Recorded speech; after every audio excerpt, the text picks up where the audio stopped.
আমাদের দলের চেয়ারম্যান, জনকল্যাণ পার্টির চেয়ারম্যান খায়রুল দেওয়ান আমাদেরকে ছেড়ে চলে গেল। সরি মার্কো একটি রাজনৈতিক দল, এই দল থেকে আমি নমিনেশন নিলাম। মানে আমাদের জনকল্যাণ পার্টি থেকে সে নির্বাচন করবে না, সে অন্য কি দল বেছে নিল।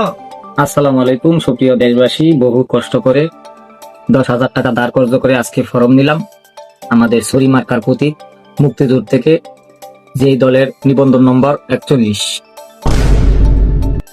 মানে কি, দেশের 19 কোটি মানুষ যে দলকে ভালোবাসে, জনকল্যাণ পার্টিকে ভালোবাসে, সে একটা দলের চেয়ারম্যান, সে আমাদের অভিভাবক, সে আমাদেরকে ছেড়ে কিভাবে চলে যায়? এটা তো আসলে খুবই দুঃখজনক। আমরা কি করবো এখন? আমরা কাকে আমরা প্রধানমন্ত্রী বানাবো? প্রিয় জনকল্যাণ পার্টি যোদ্ধারা, আপনারা জানেন যে আমাদের লিডার খায়রুল দেওয়ান এবার নির্বাচনে অংশগ্রহণ করছে।